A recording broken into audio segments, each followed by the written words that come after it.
Bismillahirrahmanirrahim. Alhamdulillahirrabbilalamin. Wassalatu wassalamu ala rasulillah wa ala alihi wa sahbihi wa man walah. Rabbi israh li sadri wa yassir li amri wahlul uqdatan min lisani yafqahu qawli.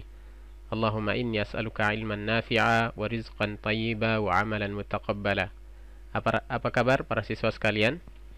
Kembali berjumpa dengan Pak Guru pada hari ini di mata pelajaran PLSM, Pemeliharaan Listrik Sepeda Motor, masih dengan menggunakan media online. Marilah kita senantiasa berdoa kepada Allah Subhanahu wa Ta'ala agar pandemi corona ini segera berlalu, dan marilah kita selalu menaati protokol kesehatan dengan cara menerapkan 3M yang sudah digariskan oleh pemerintah kita. Para siswa sekalian, kedepannya insya Allah setiap Pak Guru memberikan materi, maka Pak Guru akan melampirkan video penjelasannya, dengan harapan setiap materi yang kalian pelajari dari rumah untuk bisa lebih mudah dipahami. Untuk video pertama ini, kita akan coba belajar materi yang berkaitan dengan sistem pengapian konvensional magnet. Para siswa sekalian, pembakaran di dalam ruang bakar itu akan terjadi jika 3 unsur terpenuhi. Unsur yang pertama adalah unsur bahan bakar, yaitu bensin. Kemudian yang kedua adalah unsur oksigen atau udara. Kemudian yang ketiga adalah unsur api, di mana api ini digunakan untuk membakar campuran bahan bakar dan udara di dalam ruang bakar, sehingga terjadi ledakan yang kemudian ledakan itu dirubah menjadi gerakan putar hingga ke roda belakang. Nah, materi kita pada pagi hari ini, para siswa sekalian, berkaitan dengan sistem pengapian. Baik, mari kita lihat. Sistem pengapian itu berfungsi menghasilkan percikan bunga api pada busi pada saat yang tepat untuk membakar campuran bahan bakar di dalam udara. Jadi bensin dan udara yang sebelumnya melewati karburator atau throttle body itu akan dihisap ke dalam ruang bakar. Untuk menghasilkan ledakan, kita membutuhkan sebuah sistem, yaitu sistem yang namanya sistem pengapian. Pada gambar di bawah, ini adalah sebuah simulasi bagaimana sebuah pembakaran di dalam ruang bakar terjadi. Baik, selanjutnya para siswa sekalian, mari kita mengenal lebih jauh tentang jenis-jenis sistem pengapian. Sistem pengapian pada sepeda motor para siswa sekalian, ini terbagi menjadi 2 jenis. Yang pertama adalah sistem pengapian AC atau sistem pengapian magnet, atau sistem pengapian spool, atau sistem pengapian alternator. Jadi sistem ini memiliki banyak nama, tetapi sama saja. Kemudian sistem pengapian sepeda motor yang kedua adalah sistem pengapian baterai. Perbedaannya di mana para siswa sekalian? Insya Allah pada slide berikutnya nanti akan Pak Guru jelaskan.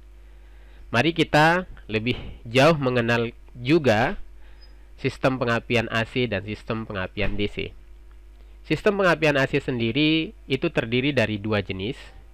Yang pertama adalah sistem pengapian AC konvensional. Kemudian yang kedua sistem pengapian AC elektronik. Kalau kemudian kalian bertanya, Pak Guru, perbedaan sistem pengapian magnet konvensional dan elektronik di mana? Nah, langsung Pak Guru berikan contoh konkret. Contoh konkretnya adalah kalau sistem pengapian sepeda motor magnet AC konvensional itu rata-rata digunakan pada motor-motor lawas atau pada motor-motor lama.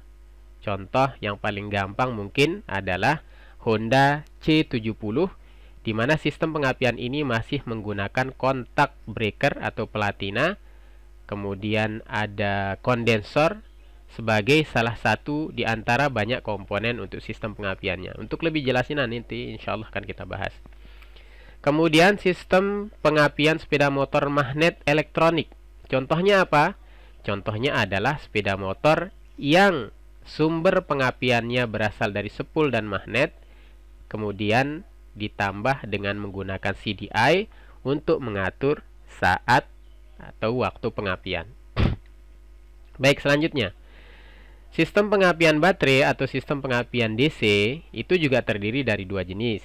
Yang pertama adalah sistem pengapian sepeda motor baterai konvensional dan sistem pengapian baterai elektronik. Contohnya di mana? Contohnya kalau untuk sistem pengapian baterai konvensional ini sebenarnya tidak berbeda jauh dengan yang magnet. Perbedaannya hanya di sumber kelistrikannya saja. Kalau sistem pengapian konvensional magnet ini sumber listriknya dari sepul dan magnet, maka kalau ini yang sistem pengapian baterai DC konvensional, sumber pengapiannya adalah baterai.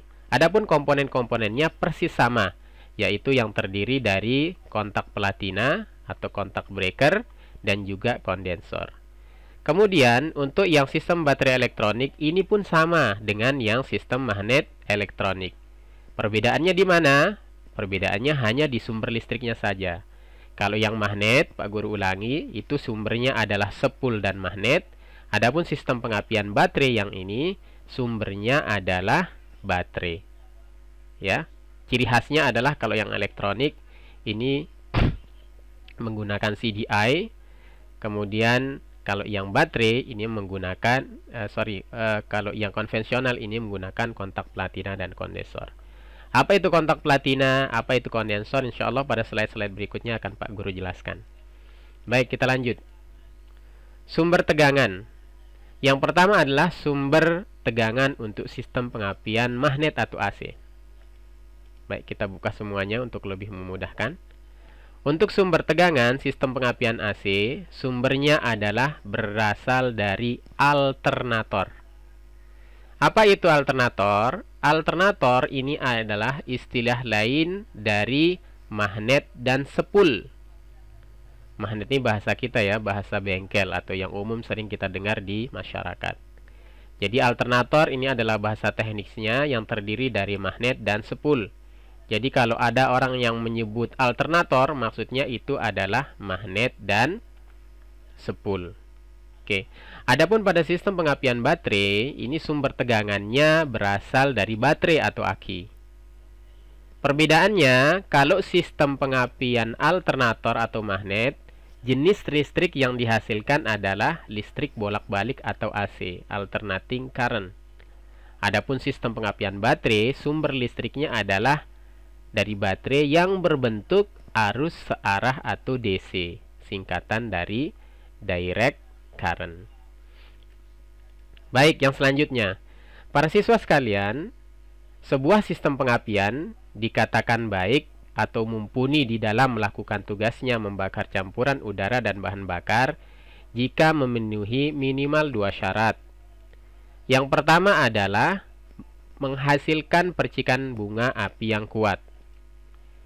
Jadi, kenapa dibutuhkan bunga api yang kuat untuk membakar campuran udara dan bahan bakar? Seperti yang sudah kita pelajari pada mata pelajaran TDO di kelas 10, di dalam ruang bakar, itu bahan bakar dan udara dikompresikan sebelumnya, kemudian dibakar. Tanpa ada bunga api yang kuat, maka niscaya campuran bahan bakar dan udara akan susah untuk dibakar. Itu alasannya. Kemudian syarat yang kedua adalah waktu pengapian yang tepat. Jadi agar dapat menjalankan mesin, sistem pengapian harus membakar campuran udara dan bahan bakar sebelum TMA. Dulu di kelas 10 juga mungkin adik-adik ingat, kalau pembakarannya terlalu cepat, maka dampaknya akan begini.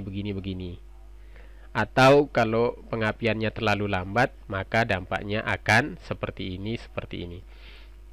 Yang jelas, kalau pembakarannya terlalu cepat atau terlalu lambat, maka kita tidak akan mendapatkan power yang maksimal dari pembakaran tersebut. Baik, Pak Guru ulangi, syarat sistem pengapian yang baik adalah pertama menghasilkan bunga api yang kuat, dan yang kedua waktu pengapian yang tepat. Salah satu tidak terpenuhi, maka sistem pengapian tidak dikatakan baik, karena akan menghasilkan pembakaran yang kurang sempurna. Contoh, percikan api busi yang kuat, namun waktu pengapiannya yang tidak tepat, terlalu mundur mungkin, atau terlalu maju. Kalau pengapiannya terlalu maju, maka akan menghasilkan knocking. Atau, apa knocking para siswa? Masih ada yang ingat? Ya, betul. Knocking atau detonasi adalah timbulnya suara disertai getaran dari dalam mesin. Itu kalau pengapiannya terlalu cepat. Atau kalau pengapiannya terlalu lambat, dampaknya apa? Kalau pengapian terlalu lambat, maka tenaga dari hasil pembakaran tidak akan dihasilkan secara maksimal. Kemudian, kalau pengapiannya sudah tepat, tetapi hasil percikan apinya lemah, maka dampaknya apa para siswa sekalian? Betul, dampaknya adalah tenaga yang dihasilkan dari hasil pembakaran tersebut juga kurang maksimal. Jadi sekali lagi Pak Guru tekankan, syarat sistem pengapian yang baik itu ada dua, api businya yang kuat dan saat pengapian yang tepat. Selanjutnya, mari kita mengenal komponen-komponen sistem pengapian konvensional magnet atau alternator. Yang pertama adalah kunci kontak. Fungsinya untuk memutus dan menyambung listrik dari alternator ke sistem pengapian. Komponen yang kedua, para siswa, nah yang ini. Komponen yang kedua adalah generator koil atau kumparan pembangkit listrik, atau alternator, atau spool dan magnet, atau apapun kalian menyebutnya. Fungsinya adalah menghasilkan listrik bolak-balik atau AC, alternating current. Komponen yang ketiga adalah koil pengapian. Fungsinya merubah tegangan rendah dari generator koil atau alternator menjadi tegangan tinggi. Kisaran yang dihasilkan adalah 10.000 sampai 15.000 volt lebih pada busi. Kemudian yang keempat adalah platina. Nah, seperti ini ya. Bentuk platina adalah seperti ini atau kontak breaker.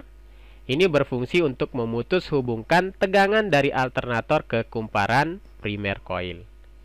Jadi kalau sepeda motor zaman sekarang, platina ini mungkin disamakan dengan pulser, ya. Pulser, kalau pulser bekerja secara elektronik, adapun kalau platina bekerja secara mekanis. Kemudian yang kelima adalah kondensor.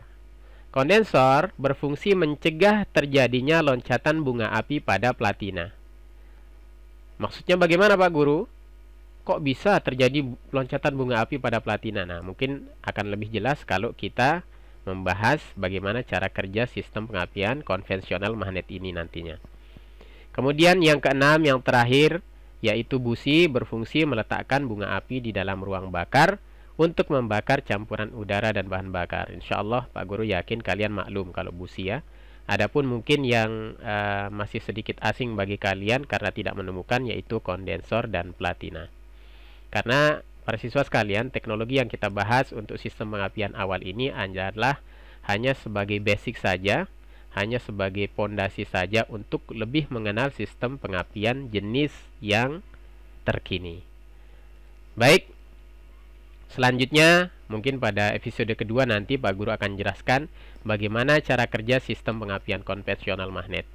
Untuk saat ini Pak Guru ucapkan terima kasih banyak. Materi kita sudah cukup untuk video pertama ini. Kalau ada pertanyaan, bisa japri langsung Pak Guru lewat nomor WA Pak Guru, atau bisa juga dituliskan di kolom komentar di channel YouTube ini. Terima kasih banyak. Semoga hari-hari kalian selalu menyenangkan. Isi waktunya dengan hal-hal yang bermanfaat. Wabillahi taufiq wal hidayah. Assalamualaikum warahmatullahi wabarakatuh.